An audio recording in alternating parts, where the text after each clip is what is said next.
All right, everybody, welcome to the Fourth and Long podcast, episode 6. I'm ready to go. I got my football helmet on.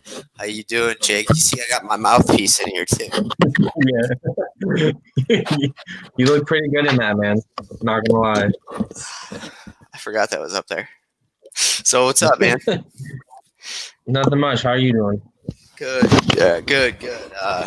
Yeah, that's when I got a concussion in high school from like a 6'5" guy. So they let me keep my helmet, but I thought it'd be a good intro. So welcome to Fourth and Long Podcast, episode 6. We have a lot to talk about this week. The Big Ten came back. They came back and they already might be in some trouble health wise, and also just it was a pretty crazy weekend overall. It was there was a lot of good games. I know the Big 12 had a couple, but yeah. So what do you think about the weekend, Jake? It was a pretty crazy weekend. I mean, we had a lot. I mean, you calling a perfect score on the Ohio State game. I mean, that's crazy enough. But I mean, some of the matchups we just completely got wrong. I mean, we'll talk about it later. Cincinnati came out of nowhere after having 21 days off. Basically, it's just crazy that they were able to beat such a high-powered SMU team. But it was just all around just crazy weekend. Yeah, it was a good weekend. It's a good weekend. So we're going to get right into things with 5 things, 50 seconds. I'll list them off real quick in 50 seconds, and we'll obviously talk about it because some of these things in this segment of the podcast have major implications for the rest of the season. So I'm going to get going. The first thing I have is Augusta National will host game day. During the Masters. So the Masters being played in November this year, obviously because of COVID. So they will host game day that weekend when they are there. So, and then this is big news, and we've also had kind of more news about it. Graham Mertz, the Wisconsin redshirt freshman quarterback who came in and was like tying school records against Illinois on Friday. He tested positive for COVID, as did his second string quarterback and the third string quarterback. And because of the Big Ten's rule that if you test positive, you're out for 21 days, those guys could be, it could change the whole season, but we'll get into that. Florida, another big thing that you kind of brought up to me, Florida practiced for the first time in 2 weeks, and you just told me that they had more positive tests, right?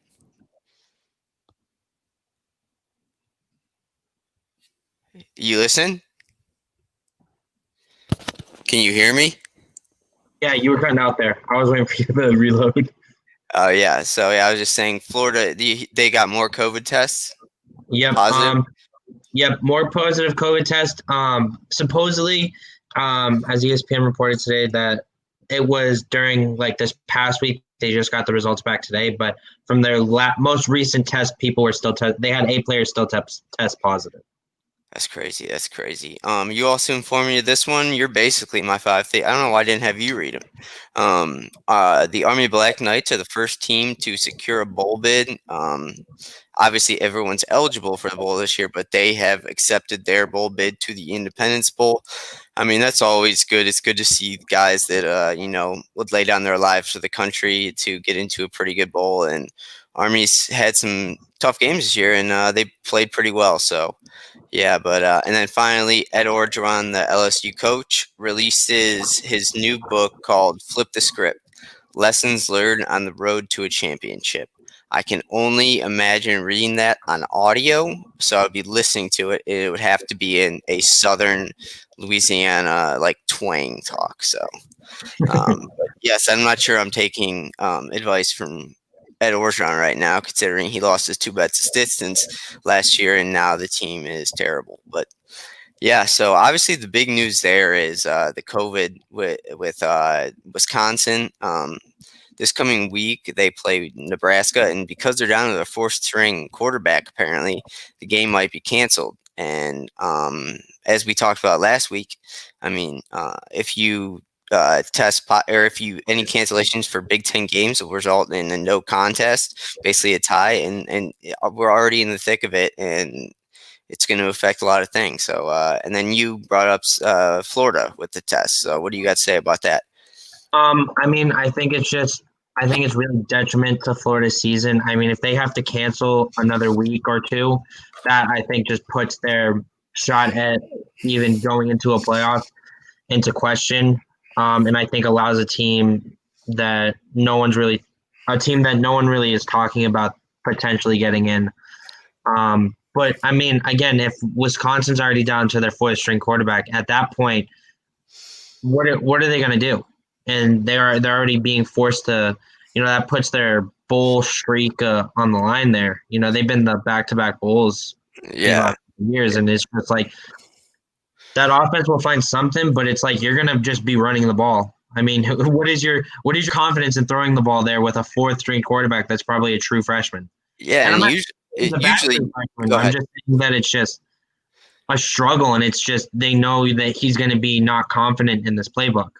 Yeah, it was weird because on Friday they started. The Big Ten officially started Friday with Wisconsin or Illinois at Wisconsin, and obviously their air game, their aerial attack looked great with Graham Mertz, but their running game wasn't picking up yards and chunks like it usually does with Jonathan Taylor and those big offensive linemen from years before, and so yeah, and I blame the Big Ten for this. Really, I mean, I was very excited they came back, but uh, now you're going to have a guy out for 21 days, a key player for the best team in the West part of the Big Ten, and he won't be able to play for 3 more weeks. And their last year's starter, Jack Cohn, has already been out with an injury, and so now they're in their fourth string. So I don't know what's going to happen in the future. If I'm a college coach right now, I'm looking around in meeting rooms and everything. You got to be wearing masks. You got to be washing your hands when you go in and out everywhere. And I got to tell you, I mean, I think it's obviously if you're like a sophomore, junior, senior, you probably don't want to live in the dorms anymore. But I would just like, if I was one of those coach, I'd rent out one of the dorms and just be like, you guys travel from here to the practice facility and back to here. So, I mean, it's tough, but it, it Well, it's at been a that, weird season already. So, I I mean, mean, if it's like that, look at LSU's locker room. I mean, some of these teams have really nice locker rooms. I just have some of these players stay in the locker room. yeah, Like, yeah, I would, I could, you got to make you in those facilities. You got a kitchen. They can pre-cook meals and leave them out for snacks. You have a pool. You have a weight room. You have Wi-Fi. I mean, you can just live in there, and yeah, it's all controlled like that. Like I know kids want to live in dorms and have their own beds, but at this point, you're looking at least if I'm a college junior, senior at that level, and I have a chance of getting drafted, I'd be like, Coach, can I stay in the weight room? Can I stay in the locker room with the sleeping bag? You yeah, know, at that point, it's like I'd rather be there so that way I'm traveling to one place rather than going yeah, to the dorm and then running into someone on yeah, campus who just could have COVID. even less risk. So that's good. I mean, but um, yeah, and like even like when back last year, I've seen that this didn't happen, but when they were doing 2 days in summer ball, a lot of those or summer practices in 2 days, and a lot of those players they either got like blow up mattresses and stuff, and they would nap in between practices. I mean, just do that. I mean, an athlete can get up at 6, have them go to bed at 10. It's 8 hours of sleep, and yeah, it's just I was so excited for college football to be back, and I just didn't really think about everything. But I mean, this COVID outbreak, and it's only supposed to get worse as it gets colder. But it's not helping college football, and it's a dumpster fire right now. I mean, if Wisconsin can't have a quarterback that can play in 3 weeks, I mean, what are you gonna do? But yeah, if you don't have anything else to add, I really don't. It's just it's just sad sad. to see. Yeah, it just kind of sucks. And so we'll head into the week 8 recap. We've decided to change from now on. We're going to keep score of our predictions, not against the spread, but we'll each pick 3, 4, 5 games from our respective conferences that we cover, and we'll keep records on those. And then we'll have 2 locks every week, and we'll keep track of those. So obviously, last week was kind of like a put it all together thing for us. But yeah, so I'll start out with I'll just say I'm Nostradamus. I can see the future. Um, Ohio State ended up crushing Nebraska 52-17, which is when it was 45-17. I was like, whoa, and their backups were in. I was like, whoa. If they get one more touchdown, and then like their third string quarterback ripped off a 35-yard run inside like the 5, and I was like, they're gonna score again. And then the PAT got blocked or it got batted, but it still went through. Yeah. So, but yeah, I was not. I was very impressed with Justin Fields at the quarterback position for Ohio State. He passed for 276 yards on 20 of 21 passes. But other than that, and their receiving corps, obviously, I honestly do think that Ohio State's receiving corps is the best in the country, and that they probably have like the better receivers in that group than a lot of some NFL teams. But not really like that way, but there'll be superstars in the NFL kind of thing. Yeah. And Well, I think you're right on that, especially with Jalen Waddle getting hurt and being out for the rest of the year. I think if Alabama could have made a push for the best receiving core in college football, but after that injury and kind of blow to the receiving core, you can't really name off someone else that's like gonna stay. yeah, Jalen Waddle shoot is a big ask for these young kids, and I just think Ohio State, if they stay healthy, is going to be the best that we've seen. yeah, and we've kind of said that, but the first drive Nebraska got the ball for, they opened the game with the ball and they went 75 yards down the field and scored a touchdown. And Yeah. there was no Chase Young type player, there was no Bosa type player on that defensive line, so they need to find. I mean, they have some guys on there that like Zach Harrison and Jonathan Cooper who can be like really effective pass rushers, but they're not the athletic like stars that Ohio State's seen at the past on the defensive line. And on the offensive line, they are returned the 3 interior linemen and they're starting new tackles, which offensive line. I mean, that's hard to do. To start 2 brand new tackles. Yeah. Um, Basically, especially one that's going to be protecting your blind side. I mean, that's like no one realizes that player has to be your best offensive lineman, absolutely, no matter what. Because if unless you have, you're lefty. yeah, unless you're lefty, that's what I was about to say. But that protects your quarterback. And as everyone knows, the Theismann injury or Joe Theismann injury is what everyone thinks about when why everyone is now paying their left tackles for right-handed quarterbacks. It's just. So I think they're gonna have to they have the playmakers, they do good recruiting, so they'll eventually, and by the time Michigan comes around or the big games come around, I have full confidence that they'll be all right. But yeah, they could have used a little bit on that. But like I said, very impressed with Justin Fields. I mean, his mechanics are so smooth. He ran the ball more than they wanted to run him, which is, I think, obviously because the new tackles and the offensive line haven't quite meshed perfectly yet in a real game. So, Yeah. I mean, I watched some of the game and their offensive line looked pretty good at protecting him.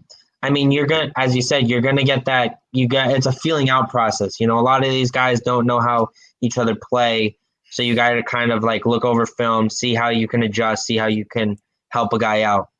Yeah, and I don't know if you agree with me, but I mean, it's an Ohio State well-coached football team, and I have no doubt that they'll eventually figure it out. Oh, absolutely. There's no doubt that given time, and especially with that coaching staff, that they'll figure something out. And either we could see next week the 2 tackles that started this week, they could flip sides, or even move in and move a guard out, depending. But I mean, again, they'll figure it out. I don't think that's an issue here with that Ohio State team. Yeah, I agree. I mean, I still think they'll run away with the Big Ten championship. Oh, yeah. I mean, relatively easy now as long as they stay COVID free. I mean, we'll get into Penn State and we already talked about Wisconsin, but I mean, so if they can stay COVID free, I think they'll be fine. But let's hop over to one of your games, Iowa State at number 6, Oklahoma State. Oklahoma State won 24-21. Any comments on that? I think it was a relatively close game, which I had not predicted at all. I The thought, under hit, which you told me it would definitely not hit. yeah. Again, I didn't think it was going to be, you know, as close as it was. I still think Oklahoma showed that they're still dominant. I mean, Iowa State is still a really good team. They're still 3-1. They're 3-2 now. But I think they gave the Cowboys a little bit more of a struggle, and I thought that Cowboys team really struggled on offense. I thought that they'd be able to run the ball against a really struggling Iowa State defense, but we always see we'll talk about it probably on Thursday or Friday. These teams are having weeks where you'll see them struggle, and then all of a sudden the next week they're either still struggling or they'll just blow a team out. We'll talk about it later, but the Cincinnati And Notre Dame. Yeah, exactly. It's just crazy. Just go ahead. So the next thing we're going to talk about, we did a little bit of a recap on it. I mean, Clemson versus Syracuse. Clemson just handled business. I know it's an ACC matchup, but that was next on our list. I mean, they just destroyed. I mean, destroyed over. And I know they still scored. Who was it? Scored 21 points. The Syracuse still scored 21 points, but I mean, Clemson's just clicking on all cylinders right now. I'm very surprised they only scored 47, but I think what they're trying to do is not show too much of their offense. I think it's a strategy thing, and I think they feel bad for teams. I know one of the coaches actually was at Alabama. That was the coach said he's going to send either an email or call the opposing coach saying sorry for scoring that last touchdown because they didn't have the right personnel in. Yeah, I don't know. I saw some brief about it. A team was getting blown out, and then all of a sudden they scored with 15 seconds to go, and I thought they would have scored more points, but I think they're saving something because they know they're going to have to face Bama in the playoff this year. Yeah, and I mean I have two things. I want to go back to the Oklahoma State Iowa State game real quick. Sorry, I was having a coughing attack, but I honestly kind of feel bad for Chuba Hubbard. Like, he once again had 139 yards and 1 touchdown. But to me, he's like one of the Wisconsin backs that gets overused in college and then just doesn't have enough gas for a full NFL career. I mean, he's running the ball 25 to 30 times a game. Every game. I mean, he's literally carrying them. And so I almost feel bad for him. He's not going to be in the Heisman race because he's not going to have gaudy numbers, big plays like that, but he's a good runner between the tackles kind of thing.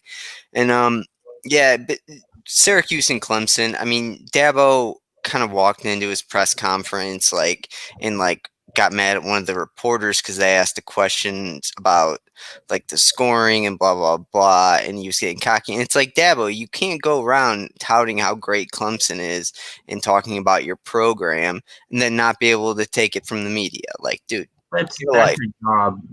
That's your job at that point. You can't, again, as you said, you can't take that and then expect nothing from it.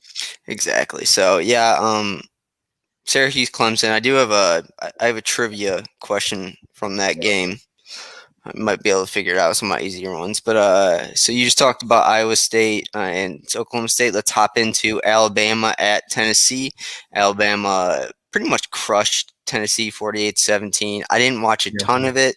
Dude, I was so angry when I saw that scoreline. I was 8 points off. I said 56-17, man. I was close. I mean, that shows you also how good the people in Vegas are that set the lines. I mean, the over-under was set at 65, so it was pushed. They got 65, but obviously, go ahead about Alabama and Tennessee. Alabama, again, their defense settled down after the first half, really kind of after the first quarter.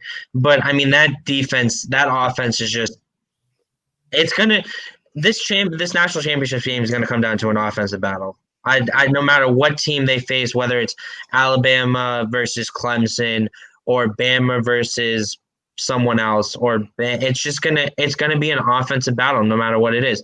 And I would be very surprised if it's a low scoring game, but I think it's gonna be a shootout. I think we could see a potential game like we did 2 years ago in the Monday Night Football game that Kansas City versus City the and Rams, New England. Yeah, 56-54, was it 56 or to like 52, something like that? And it yeah, was, I think that's how our national championship game is shaping up to be. No matter who's there, whether it's, as I said, Bama versus Clemson or Clemson versus someone else or Bama versus someone else.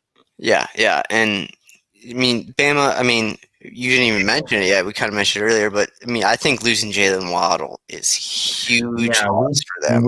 I mean, yeah, I think again that receiving core is going to be really hit heavy, and it's going to be like next man up mentality. But at the same time, who's going to fill in for Jalen Waddle? I mean, Waddle is a hell of a talent. I just don't see, at least, we could be wrong. We could have an underling there, like a third or fourth string wide receiver that just comes out of nowhere. I'm It's sure he's. possible, Oh yeah, but I'm it sure there's a five. I'm sure there's a five-star receiver on that roster there that's just on the bench because of the people in front of him. Oh, I'm sure of yeah. it. Yeah, but again, we won't know until they play next week. Um, but I think again, this is a huge thing. If their air raid doesn't start going, they're just going to they're going to turn into the Tennessee Titans. They're just going to rely on Najee Harris and just running the ball, which is Yes. perfectly fine. Yeah. But again, that's going to really hurt. You know, hurt those wide receivers, especially that the second string one. Devonta Smith. Yeah, Devontae Smith. I mean, he's still a hell of a player. But I just don't think he has the same change of direction or even speed as Jalen Yeah. Waddle does. Yeah. I mean, Yeah. he's more of a slot receiver. Now he's going to be forced to play the outside. And I just don't think with these corners having the height advantage that it's going to be much of a matchup. Like he might be able to get by them, but with their height, they'll be able to get a fingertip on it or just be able to break it up. Yeah. Yeah. I mean, losing Waddle is terrible. It definitely takes them a step down. Like I said, I think Ohio State's receiving core is the best. Mm-hmm. But even with Waddle, I think they're still the best. But it's closer there.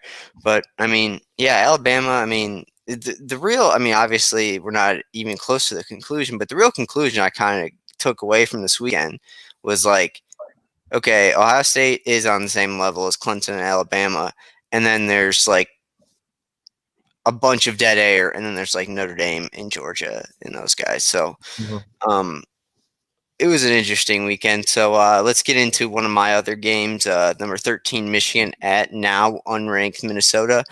Boy, was I wrong about this one too. Uh, Michigan just came in Minnesota. Destroyed them. Minnesota didn't think I mean, they lost a lot on defense, including both their safeties to the NFL. So people thought that, I mean, they were going to have a down year on defense, and they sure have. And Josh Gaddis, the offensive coordinator from Michigan, must love Joe Milton. He was 15 for Oh yeah. 22 for 189 yards, nothing special. He's just, I mean, he's just a I can't remember. He was like what you call him, like a Nick Saban quarterback, like game Oh manager, yeah. game manager. He's a game Yeah. manager, and they have a four-headed monster at running back with Charbonnet, and Evans, and two other guys that totaled, I think, 250 rushing yards and 5 touchdowns versus Minnesota. So they can obviously get it done on the ground, and it honestly, like, obviously I still want Ohio State to like run the table and beat Michigan, but it's been a couple years since it's been like a good game. So I would love to see, I mean, I would love to see Michigan come into the big house with no fans, come to the big house, come to the shoe with I was about to say.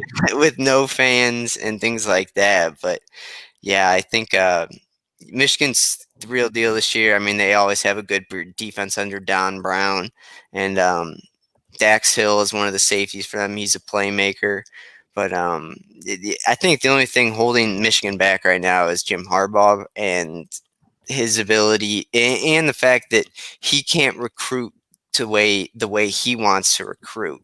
Like, he wants to get the athletes that Ohio State gets, but he doesn't. He can't recruit like that. He just isn't. It's not going to work. So, but good for Michigan. I hope they're back in the top 10. But then I have one other, I didn't cover this game. I had just one other quick game point to cover. Rutgers beat Michigan State this week Oh yeah. to snap their That's crazy. 21 game I saw losing that. streak in the Big Ten Conference. Like, Mhm. Rutgers has been terrible, but Greg Schiano, who was at Ohio State, is now back there. I mean, they should be okay in Mhm. realistically because I mean the Northeast is I mean you got New Jersey. It's kind of a recruiting hotbed. So that was good to see that Greg Schiano had gone back and like prepped up his Rutgers team, and Michigan State must be terrible. Like Yeah, I don't know why. I mean I know they looked pretty bad that game. I think they had like 5, 6 turnovers. I mean, they looked bad. I don't know why Mel Tucker got that job. He was only at Colorado for 1 year last year, and I mean Right. they were just average. But yeah, so good. Yeah, good for Rutgers. They're officially now in the Big Ten because they've won one game in the conference. We will officially include them. But Right. yeah, I was go just ahead. gonna say, can we talk about this Penn State at Indiana game? I'm You've sorry, been I've been dying. wanting to talk about this with someone all day because it's really grinding my gears. How is that a touchdown? I'm sorry, how is that 2 point conversion good? I know we talked about it before the podcast, but you can clearly see the ball hit the out of bounds marker, grind on the ground, and then hit the pylon, and the turf shows it. And they still call it a touchdown. That's definitive proof the turf moving.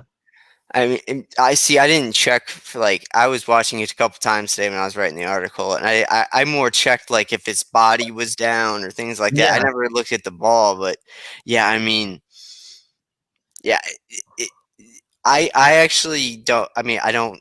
Obviously, they made the wrong call, but I Yeah. respect the refs that they stuck with the call on the Oh field. no, yeah. I mean, I completely like I can understand. They looked at it for 5 minutes though to determine it. And I mean, you could have gone longer to look at it, but at that point it's the end of the game. You kind of just want to get out of there, and I understand it, but you know, Yeah, I feel bad for I feel bad it got to that point. I think Penn State should have ran away with that game. I'm surprised Indiana even stuck with them. I I mean, think it really shows to Penn State how bad of a team they're going to have this year. yeah, I I know mean, that everyone has them. They were going into this game. They were ranked number 8. I think that's going to drop significantly. they already did. I think it's they're at 18 now. Yeah, I mean, but again, like everyone thought, okay, they're going to have a decent team this year. Again, with Mekhi Parsons not being able to play, that defense really looked and really has a hole there, and a hole, not a hole just at like play calling, but at leadership. That defense looks so disorganized. They weren't able to get calls down until like the last second for adjustments, and that I think is what's going to really hurt them this year. I think Yeah, teams are going to be able to take advantage of it. Like I think they'll get it under control a little bit, but teams are going to be able to exploit it. They'll just run no huddle and just destroy them. yeah, and also just uh just I mean when we both saw that Penn State was only favored one by 6, we both were like, no way. Yeah, no, We jumped right up that, and I guess Vegas knew something about that game that we didn't. But yeah, I mean it's tough for Penn State. I mean because they lost their first weekend, they coast Ohio State next weekend, which should have it's been a not. bigger. It should have been a bigger game now that a lot of the luster is worn off. Well, I mean, I think at this point it's going to be Ohio State by a landslide and a half. Yeah, I think and I it's gonna think be like an Ohio State versus Nebraska game. To be yeah, honest, I think it's going to be the exact same game. and I think like after I say like one of the next 2 weeks they play Wisconsin or like Minnesota or something. So there's a real chance that Penn State could do the Hey, first four. that's given that Wisconsin doesn't have any more COVID cases. Wisconsin, I just don't. I mean, I can't harp on this enough because I don't want to get like I get angry if I keep talking about it.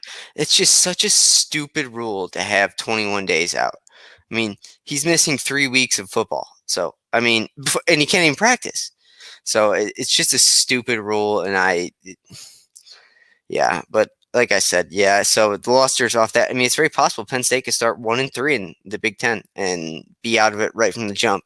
And it's also possible now in the Big Ten West where Wisconsin we don't.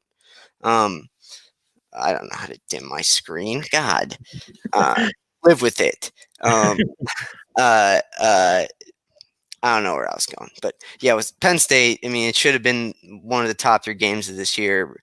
Penn But now State. it's going to be a chalk game at this point, and Yeah, the luster's taken out of it. yeah, and well, Luster was already taken out of it because it wasn't going to be a whiteout, which I mean is Yeah, one we talked about our stadiums last week. I mean, one of the coolest it's an things. experience that's unlike any other. Exactly. So When you really get down to it. I mean, I'm sure they might have done like 100,000 white cardboard cutouts, but that would, I don't know. Yeah, But what are they gonna do? Just put the lights on full blast and just play? I don't know. But yeah. So and then let's hop back down to the SEC. You covered Auburn at Ole Miss. Yep. We were wrong about that one too. Yeah. I was very surprised. I mean, Auburn's defense really stepped it up, as you had said in our notes, and you're absolutely right. They came out there and held Ole Miss and gave their offense a chance to get ahead, and their offense really stepped up and took advantage of that. Yeah. Which had really been struggling up until that point. I mean, the last 2 weeks they didn't score over 21 points, I believe, and to come out like that and beat an Ole Miss offense that was firing, that could just air the ball out and just take advantage of it. It was just crazy. Yeah, I mean, we knew Auburn would have trouble scoring. We didn't know that Ole Miss would, though, because I mean, like we said, Ole Miss stuck with Alabama. They put 48 up on Alabama. I mean, after that game, Gus Malzahn probably let out like the hugest fart of relief, sigh of relief, Yeah. and it's just like it's not so hot on my seat right now. But Yeah. yeah, we didn't get that one. I mean, like I said, the more and more we go through these weeks, it just feels like there's no like reasoning. Yeah, There's no trend. It's like you're again. I feel like this year is so streaky on who to choose. It's like every team is either going to have the same week or it's going to have a worse week. yeah, And it's like you don't know. It's just you don't know. You don't know what the atmosphere in that locker room is going to be like. Because again, you don't have the player interviews. You don't have the midweek interviews like you usually do. It's just that one interview after the game, and then you see them next Saturday or Friday. Yeah, And I mean, especially in college. So different. It's just so different, and I feel like that's making for a lot of like flip flop odds. Like again, we were just talking about Auburn and Ole Miss. No, I didn't see Auburn coming out and being able to hold with Ole Miss. I mean, I thought they were going to be close for a little bit, but I thought Ole Miss was going to turn it on and just leave, just run away with it. Yeah, yeah. So I got two more games, then we'll get to our game of the week. NC State, North Carolina. North Carolina showed they had a big bounce back from Mac Brown, which is kind of surprising. I didn't really expect them to bounce back. I don't know if I overthought thinking NC State was better than they were or whatever, but it's a big bounce back win for North Carolina. And as it looks right now in the ACC, basically North Carolina is probably going to end up playing the winner of the Clemson Notre Dame game in the championship. So, I mean, probably Clemson most likely. So we'll see about that. And then I also wanted to get over. I BYU. I've joined your side, and I'm a BYU fan. It would be tough to go to school there. But yeah, absolutely. But I mean, yeah, you can argue with what they've done this year. I mean, it's so impressive. I mean, I knew they were going to beat Texas State, but how good was Zach Wilson? he's good. I mean, I don't know if you watched the game. I watched the game, and he was so accurate and made so many difficult throws. And I know we talked about this, and we'll talk about this in a second with our Heismanology, but I think he is the third best quarterback in the country right now. I don't think anyone's close to touching him. He's good. Behind Trevor. No, as you said, I think right now it's turning into the Trevor Lawrence, Justin Fields show, and then it's like everyone else. But I think Zach Wilson's like the beginning of everyone else. Yeah, like if he can keep up these numbers, like exactly. I don't think he'll win the Heisman pretty much anyway. No. But if he can keep these numbers, he'll be up there. Even if they take 3 and he keeps up these numbers, he'll be at the Heisman ceremony. And one of my locks last week was BYU minus 28.5, and they covered. So yeah, I'm on the BYU bandwagon. BYU. Go Cougs! Go Cougs! And then the last one we'll get into is our game of the week last week, which we thought would be a good game, but it was not. Apparently, Cincinnati's now ranked 7th. They traveled to now I think 22nd ranked SMU last week, and they dominated SMU on both sides of the ball. This was a huge shocker. I mean, we were talking about before the show. Cincinnati comes out after 21 days and just runs over SMU, who was 5-0. I Yeah, mean, that's crazy. That's yeah, just crazy to me. I mean, if it was a closer game, we could have said, oh, Cincinnati had a couple breaks, but they just looked like they were just always outplaying them. yeah. I think really proves to the rest of the nation that they're a team that needs to be taken seriously. I mean, to come off 21 days without playing and beat one of the best offenses in the country. I mean, top 10, top 5, even maybe. And just hold them to 13 points. Their defense is really legit this year. Yeah, I just think for Cincinnati, I think Luke Fickell's a great coach. I loved him at Ohio State when he was the co-defense coordinator. I think almost for sure he's at a big name top 10 school next year, whether it be like probably not Oklahoma, or if USC, or if Norvell gets out at Florida State, or UCLA potentially. I, I said potentially. yeah, It's a school that has a struggling coach right now, and I think that might be a spot that he goes and look at it. He gets a house on the beach. He gets to coach a whole new team. He gets to really transform a team, turn it back into its glory days. I mean, yeah, UCLA used to be a historic program and used to be able to compete with USC. Now it's just like, oh, UCLA versus USC versus UCLA. Oh, well, we know who's going to win that game. USC all the way now. yeah. I But mean, they've I had a think couple it's a good potential landing spot. they've had a couple of good games, UCLA and USC, in the decade. But I mean, yeah, Not in the absolutely. past couple of years, though. Yeah, no, Well, I mean, the Josh Rosen game was really good. That was 5 years ago, wasn't it, or so? 5 or 6, four, 4. Okay, so yeah, like, because yeah, Baker's in his third year, yeah. yeah. So yeah, I mean, I just don't see him leaving. I don't see him leaving Cincinnati anytime soon, Oh no, unless it's for a big time offer. no, exactly. Like Like, if he becomes like the second highest paid coach behind Saban, then at a school like UCLA, then I think it's potentially possible. But I just don't.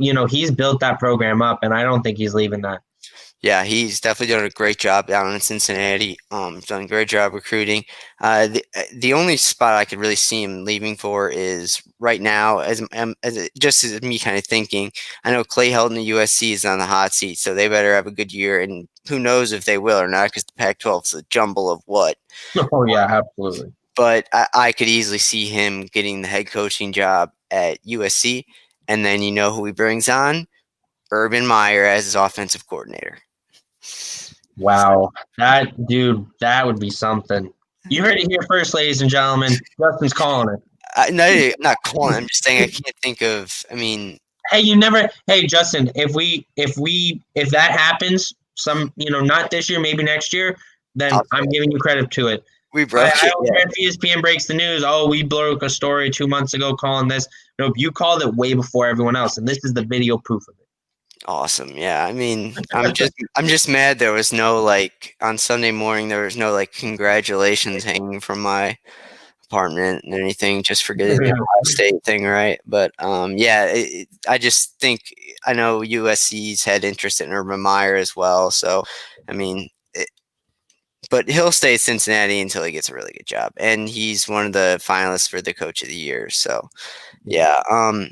With all that being said, I think we covered all the games. I think last week I was 4-6-1 in my best bets. I think you were 3-1 in predictions. Like I said, we're redoing everything, so it's easier to keep score.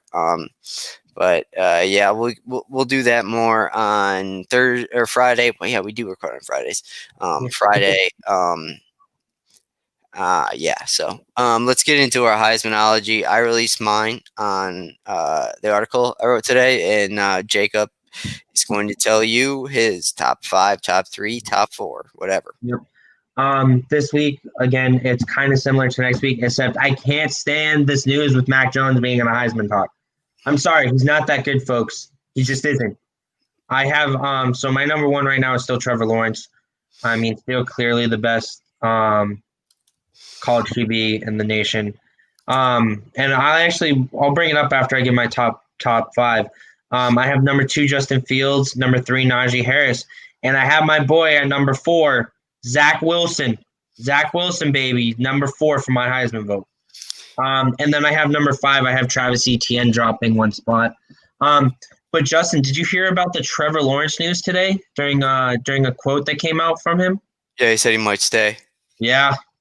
I mean, You said, I mean, he said it in a very less way than what I shared, but did I? I mean, I kind of. yeah, I you mean, kind of had that one. Yeah, I had it going in the right direction. I mean, if this kid has to take on the Jets right now, I just think that is. Oh you God. know, I wouldn't want to go to either New York program. But the thing with Trevor Lawrence is, I mean, he's He's gonna going to get. be the first round. He's going to be the first overall pick this year, or next year, or the year after that. Yeah, I mean, but again, then I feel bad for Justin Fields if he has to go to that situation. I Um, don't. I don't feel bad for Justin Fields. He's a great player. no, I know, but so is Trevor Lawrence. But taking on an organization with an O line that struggles is like, well, you're going to have to turn in the Kyler Murray kid. Good That's luck. why I have an interesting point. I think just get kind of off topic real quick. If the Giants get the number one pick, I wouldn't. I wouldn't take Lawrence. I would take Peni Sewell. Oh yeah, no, Panay Sewell out of Oregon, Yeah, absolutely, just because you see. have Daniel Jones is proving to be He's a good okay. quarterback. Oh Yeah, yeah, yeah, and he's growing. He's a second year player who's growing, and once you get Saquon Barkley back and his rushing ability, he'll be able to command that offense. You know, and I think Panay Sewell does become the first overall pick, but you could also go after a wide receiver like Jamar Chase yeah, yeah, and absolutely. give Daniel some more weapons. Yeah, absolutely. But so that's your Heisman. What's your I think yeah, I posted mine today, my Heisman. It was around the same thing as yours, Fields, Yeah, Lawrence. I mean, it's all gonna be the same thing till the end of the yeah. year. I did have Wilson in there, but yeah, so what was your top 10 then? My top 10 still the same. Top two, Clemson at number one, Bama at number two. I have number three at Ohio State. I think they do very well this week and kind of shown they're up there with those two teams. At number four, controversial here. I kind of went between 4 and 5 for this team, but BYU, I have at number four. I just think this last week really showed that they can hold themselves account. They can hold themselves with the best of them. And I mean, we had the conversation. You know, those three teams, Clemson, Bama, Ohio State, are separating themselves as like the front runners, and then there's the rest of the group. And I think BYU and my number 5 team, which is Notre Dame, are those front two teams that are going to be having to compete with them. And those I think are the two teams in the country right now that can only compete with them. Yeah, You know, yeah, yeah. based on their overall performance so far. I mean, Notre Dame. If Notre Dame beats Clemson, when they feel or no, they don't play Notre Dame. They play North Carolina, correct? I played Notre Dame. They play Notre Dame. Then I think if Notre Dame beats Clemson or at least holds them within 3 points, like they have to win, Clemson has to win on a last minute field goal, or forces Trevor Lawrence to game winning drive. I think Notre Dame makes, even though they'll have 2 losses, or they'll only have a loss, won't they? Because they haven't lost yet. Yeah, they'll only have one loss, and Yeah, I think that puts them that solidifies them as the number 4 team. I just don't see Ohio State slipping out of the top 3, especially after their first performance. My number 6 is Oklahoma State. I still think they're really dominant, even though they struggled a little bit. Number 7, I have Georgia, Cincinnati at number 8, Texas A&M at 9, and Michigan at number 10. I mean, Michigan has to show a lot more for me to put them higher, but yeah, I still think Texas A&M and Cincinnati are still really, really good teams that deserve Michigan. yeah, yeah. Mine was I'll just go real quick. 1 Alabama, 2 Clemson, 3 Notre Dame, 4 Ohio State, 5 Oklahoma State, 6 Georgia, 7 Florida, which who knows now, that 8 Cincinnati, 9 BYU, and 10 Texas A&M. So that is our top 10s, and now we're going to hop into our gold, silver, and bronze segment of the podcast, where we will pick our 3 favorite players from the past, from basically when you can remember that you love playing NCAA football with, or that you just love to watch, and things like that. So I'll flip a coin, call it in the air, and then we'll go to it. Tails. Ted's. I'll go second. You go first. Okay, got it. First, so I do one and then you do your first 2, correct? Yep. Okay. So my first player I'm going to have, this was a tough one. I'm gonna have to go with your boy since I have the number one. I'll take Zeke Elliott out of Okay. the Ohio State University. I mean, watching him play in that playoff run in 2015 when the first playoffs came out, going up against Bama, who that defense was one of the best they've ever had, and for him to go off for over 100 yards and just carry that team was just insane. I remember sitting on my couch and watching it with my dad and just being like, "This kid's gonna be something special Yeah, in the I NFL." I used to like Zeke a lot. Have you seen him lately? Feel like he has a nose ring now. Oh He's yeah, no, he has a nose ring. He has a "Feed Me" tattoo now across his stomach. I mean, he's it's just he's he's a put on little a lot of weight, and he fumbled through twice last week. Not yeah. this, the week before last, but Yep. so what are your first two picks? Yeah, I just want to go back to Zeke real quick. I remember him in the national or the semifinal against Alabama running for a 75-yard touchdown and just that call. So I got my first and second picks. For my first one, I'm also going with the guy from Ohio State, Braxton Miller. He wasn't really around when, or he kind of was when NCAA football was. I think the last one was 14, so he was kind of around then. But I just loved watching Braxton Miller. He wasn't a great thrower of the football, but He I mean, switched to wide receiver yeah, slash and running then switched wide. He was the H back position for Ohio State, and the spin move he pulled back. on Oh Virginia wait, Tech. yeah, Yeah, I'll yeah, I never remember forget that. that. Everyone's like, "Oh, we're gonna see what Braxton Miller can really do," and then he pulls that spin move with the block from Zeke, and that's like that's an iconic moment now. Like it's not a play everyone remembers, but if you're a college football fan, you remember seeing that and being like, "Wow." Yeah, and then my second player, this is just because I absolutely loved him in college, and I loved playing NCAA with him. Jadeveon Clowney, I knew it was coming. yeah, he Right was a forward. freshman and when I was in school there, and obviously watching him play, and then watching him play Michigan, and Oh yeah, making that amazing play. the Um, the, the hit heard round the world they call it. yeah, yeah. And then I played with him. He was ranked like the highest ever for a freshman in NCAA football. Yeah. And so I always played with South Carolina because they were good that year. But Mhm. yeah, Javen Clowney was great. He would just run over people. I put him at fullback a lot too, just move him around. Right.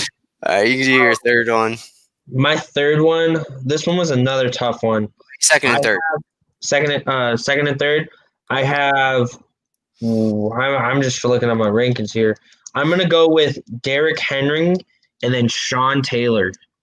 Sean Taylor, yeah, I can remember that. And yeah, Derrick Henry, the only thing I really remember from Derrick Henry is that he won the Heisman and that picture of him next to Mark Ingram. That's the only Oh thing yeah, where yeah, it's like, exactly, bro.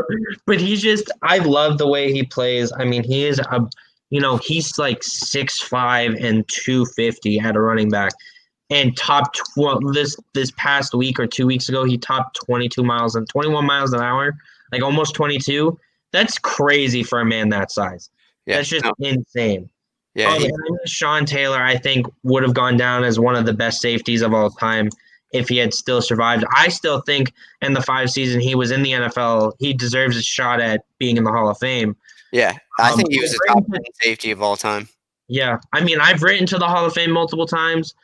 There's actually a way to get a player that didn't play the full 8 years to be in talks for like a can nomination. Oh, But with these upcoming classes going into Cannes, I mean, I don't see him getting in then, but you never know after, within this decade, maybe he might be able to get in. Well, who knows? yeah, yeah, Sean Taylor, that was very sad, but I mean, he was dominant. He He was was like, so dominant. I remember him, and then maybe some of the Alabama safeties later on being like the first real hard hitting safeties that hit the league. Whoa. Whoa, whoa. Well, I mean, my other guy who was on the list, Ed Reed, I mean, you Yeah, can't. but I'm talking more like in a social media world and Oh, everything. yeah, yeah, yeah. In the social media world, absolutely. Sean Taylor was one of the first. I mean, the only other one who was like the debate for this spot. Are we going to do five or are we just doing, we're We'll do just going to three. do the three? We'll Oh, do three, my, but you my can name the number, other two. You can yeah, name. my number four was Tyrann Mathieu. I mean, Yeah, that guy was so special to watch. Again, and it's unfortunate he was let go from LSU. and kind of went off the map, but was still drafted. Someone still took a chance on him. But that player, he was just so dominant. I mean, he was almost like Jabril Peppers in college, and He was just being better. able He to. was better than No, Jabril he was Peppers. better. He was better, exactly. He was just, but he was that kick returner safety that you could just play anywhere. Yeah, and he would be a gunner on punt team, and Yeah, yeah, I missed that one. That I forgot how good Matthew was at LSU. And the crazy thing is, he's kind of listed as a strong safety in the NFL now, but I mean, he was a corner at LSU. yeah. That's the crazy thing. Everyone's like, oh, he'll definitely play safety in the NFL, which he is now.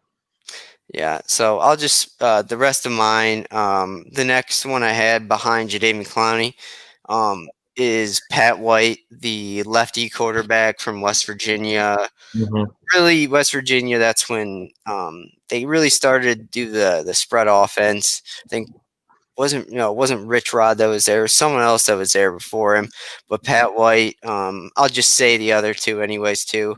Um, and Steve Slayton, the running back, the one with Pam White, and Noel Devine, who, the other running back, that one was Pat White, and then the other one I finally had Alshon Jeffrey, because Oh, he was ranked yeah. super. I talked about NCAA. He was ranked super high in NCAA, and you just threw fades to him all Yeah. day. He just blew past me. Not fades, because you just sit back in the pocket for 7 seconds and then just hit B, and it goes 95 yards. But yeah, he was dominant, and Mhm. that's it. So we are going to head into our first keeping score of our trivia, and we are going to head into that right now. You want to start, or you want me to start? Um, I'll have you start. Okay, I have the first question. It's about your Cougs. How Mhm. many BYU players have won the Heisman, and who was it in what year? So just ignore the front of it, and then Yeah. Yeah, there's one. Oh, who is BYU? I gotta think again back who went to BYU. Um, um, 10 seconds. I'm not gonna know it. It's too. I feel like it's far back. Okay. You can type in the chat afterwards. Yeah, cool. All right, you go ahead with one. So this one's a multiple choice. This might be actually one of the easier ones. Which of the following celebrities did not play college football? Was it Tommy Lee Jones, Bill Cosby, or Vin Diesel? Vin Diesel. God. I actually saw something that said Bill Cosby played, and then Tommy Lee Smith probably played for like Alabama or Texas or something. What, Tommy Lee Jones? Yeah, No, he played on their undefeated 1968 team. I didn't, no idea. But I mean, when you said Vin Diesel, you're trying to just wrap in the strength, guys. That was to throw me off. Yeah. And yes, too bad it doesn't count for you, because you Yeah. looked it up, you cheater. No, What? well, I wanted just to confirm it. I wasn't gonna get him. I just wanted to confirm it. It was 1990 as well. Yeah. Um, I I, looked it I got up. that one. I'm 1 for 1. You're 0-1. I'll go ahead with my next question. Trevor Lawrence did this thing for the first time in his career on Saturday versus Pitt. What was it? Versus Pitt? No, not versus Pitt, versus Syracuse. This past I was week. about to say, I'm like, versus Pitt?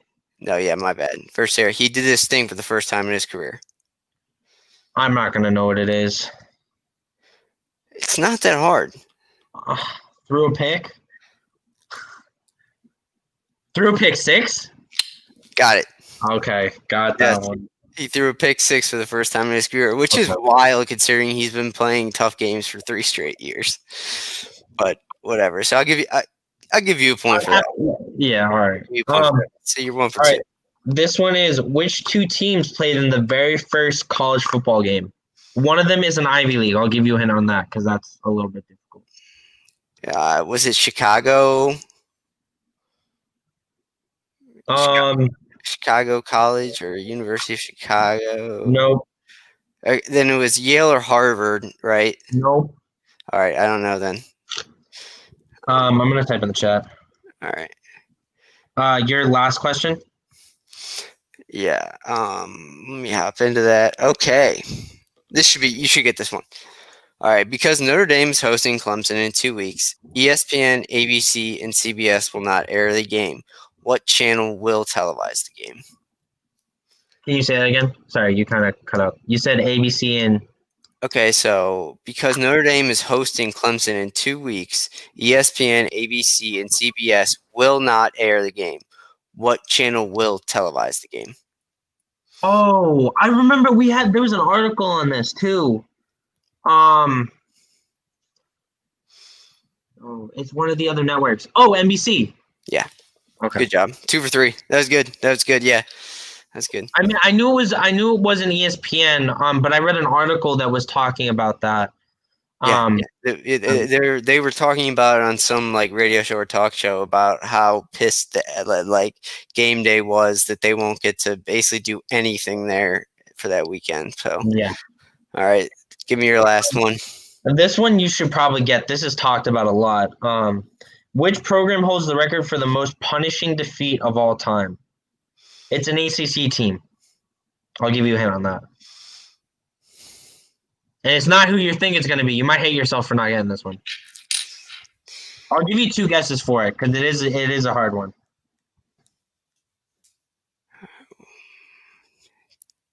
Duke, Nope. Wake Forest. Nope. All right, just You're type it close. in. Ah, You- yes, I that shouldn't count because you said there's an ACC team that was the recipient of the big. That's how you asked it. no, I said the most punishing defeat of all time. As in, who's the team that like they defeated? Not in the team that won. Okay, whatever.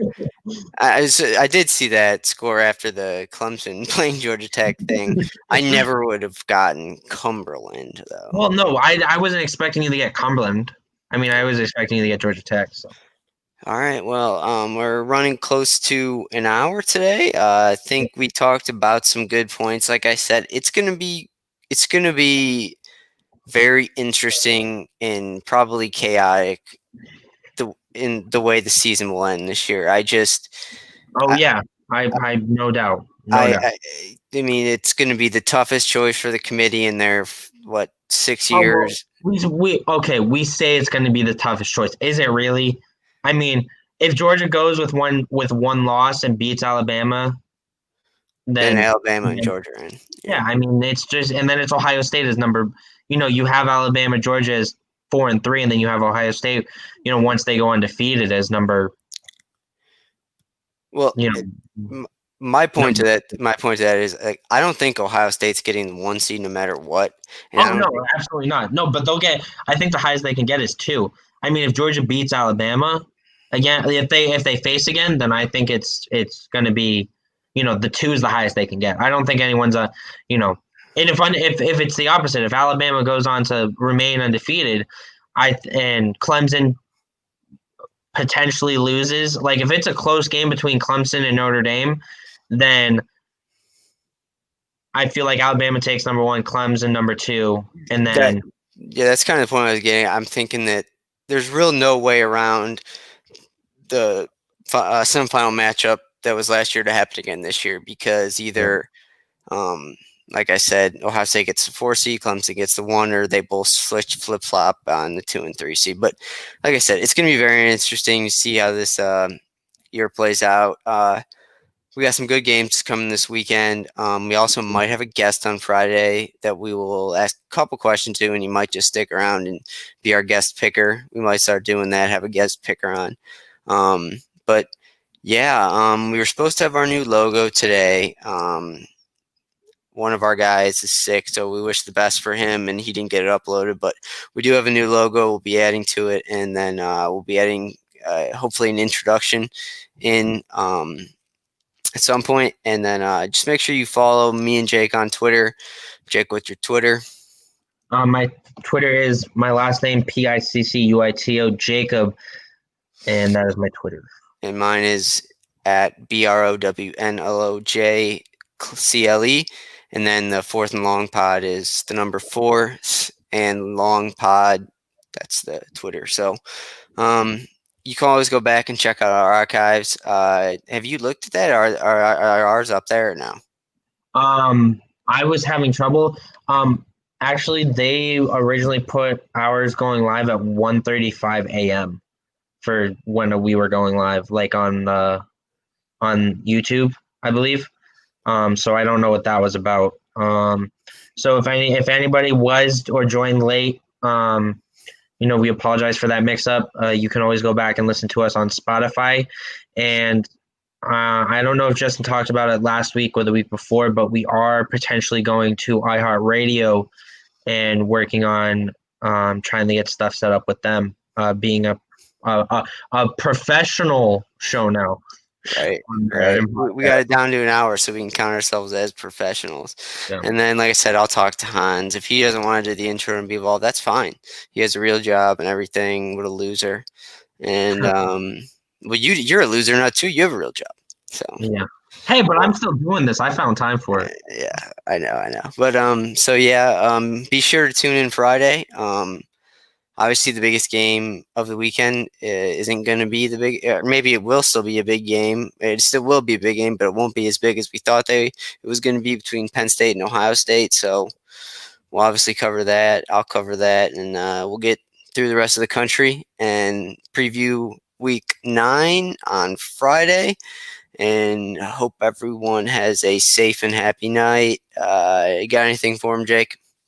No, just everyone stay safe out there. You know, with Halloween being less than a week away now, just remember to be safe and make good decisions, make good educated decisions. Yeah, you college kids, Jake. Hey, I not quite. All right. Well, like I said, we'll see you guys all on Friday. Peace out. Hook 'em horns.